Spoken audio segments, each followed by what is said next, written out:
When you have a systematic approach to instruction, that means that you have a method that you use that is repeatable and learnable through a step-by-step procedure. Think about that for a second and how it applies to instruction in your area or discipline. To use systematic instruction, you always have to have a plan.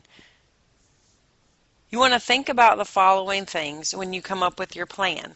You want to know your students, know the content, and know the instructional materials. These are very important before you even think about how you are going to approach your systematic instruction. Here's the process we will talk about today. Introduction, I do, you do, we do, and then closure or wrap up. We'll go through each of these processes.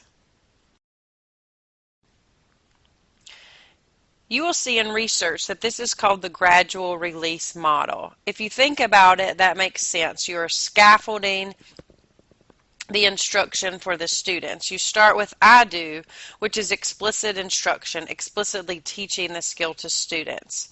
We do together. It's guided through the instruction.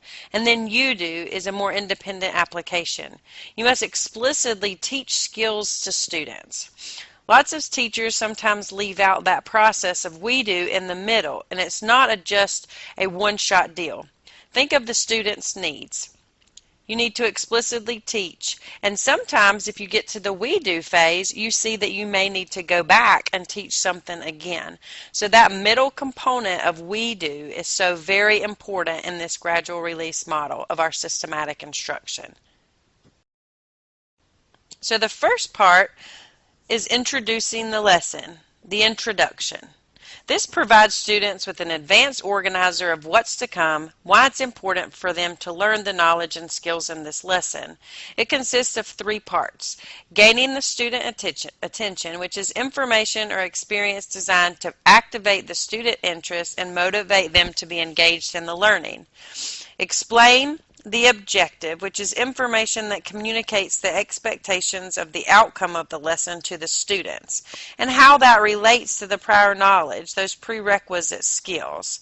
And that's the information the students already have that they will use to learn the lesson content and then draw a connection between what they already knew and how that applies to the new lesson. So the teaching phase, this is where your new knowledge, the process, or skills are presented to the students in the most effective manner. Some examples could be reading, discussion, lecture, observing, discovery learning. It includes things like vocabulary, skills, concepts that the teacher wants the students to hear, see, and the information the student will need to know in order to be successful. It is important that we model the skill. Sometimes this process of I do has been called modeling. It's important that you model the skill so that the students can see what they are learning. It helps them when the teachers demonstrate what is learned. The teacher shows and demonstrates in a concrete way so they will see what the product will look like when it is finished. Some types of behaviors the teacher has: initiates, models, explains, uses a think aloud process. Think aloud is when the teacher explains everything in the process that she is thinking while solving the problem or completing the steps in the instruction, and then what the learner will do. It is important that when we're thinking about lesson planning and thinking about systematic instruction, we think about what the teacher is doing and what the student or learner is doing at the same time. So here in I do, the teacher is doing the model and explanation, but what is the learner doing? They're listening and observing, but you have to make sure that you understand the process of how the students are involved and what your job is during this phase. So your next step is we do. Sometimes this is called guided practice. This is practicing the skill that the teacher has just demonstrated with teacher support. It is important that the students receive immediate feedback from the teacher. It is important to make sure that students understand what is presented. The students practice the new learning under a direct supervision from the teacher. The teacher will lead the student through the steps necessary. And then there are opportunities for frequent responding with immediate feedback, and then scaffolding is used in this phase. And you stay in this phase until at least 80% of the group demonstrates competency with the skill. This is the way you as a teacher are assessing learning. You taught the skill, now we're doing this together. So you can see how well the student is performing on that skill. So you demonstrate, lead, suggest, explain, respond, and acknowledge while the student is interacting, asking questions, collaborates, responds, tries out the skills. This is a very important process not to skip. The we do, the guided practice phase, is where you can see where the students are in the process.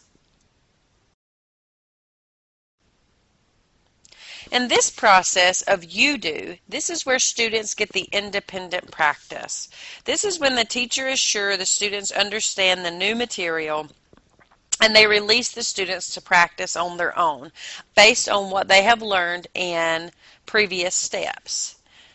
So some of the behaviors, you see how the learner behaviors are first here because they are initiating, monitoring, self-monitoring, self-directing, applying the learning, problem solving, whatever skill or procedure that they have learned, they are initiating that behavior.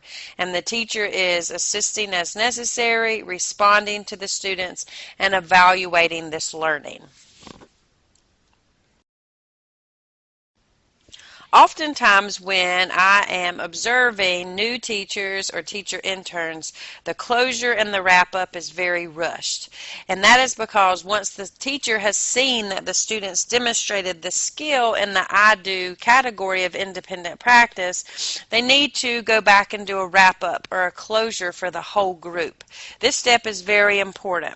This is the time when you wrap up the lesson, and that helps the students organize all the information in a meaningful context in their minds. This is a brief summary or overview that's appropriate. Another activity is to engage students in a quick discussion of what they have learned or what that means to them, how they would use that or generalize that to other areas or other skills. Look for areas of confusion that you can quickly clear up.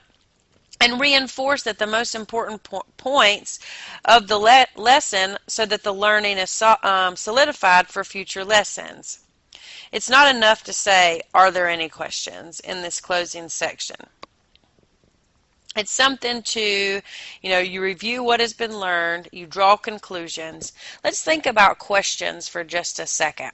If you're sitting in a classroom and the teacher asks, does everyone understand the content? Most everyone is going to say yes. Maybe they don't want to ask a question in a big, large group that way. Especially students with disabilities, they would not want to be singled out for having a question. Let's think about another way we could ask a question that would require students to have an answer that was not just a yes or no. So, what is the definition of photosynthesis? Who can tell me what 3 times 3 is? Who can tell me if the character entered on stage right or stage left? Think about these questions. They do not answer yes or no. So you are asking questions that the students have to have knowledge of the content before they can answer the questions. That is how you close or wrap up the lesson, is by asking questions or reinforcing something that the students have learned, and then showing them how that relates to the future.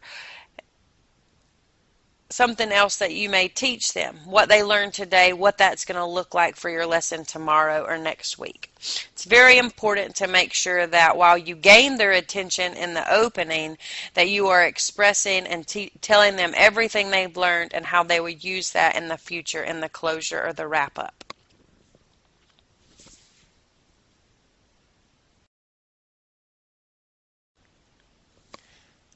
Remember to plan. While you may not use something that looks exactly what's on the screen, Whenever you are doing your format of your introduction or where you're stating the objectives, prior knowledge, and gaining the attention, and then moving on into the I do, we do, you do, and closure and wrap up, you want to plan all of this out.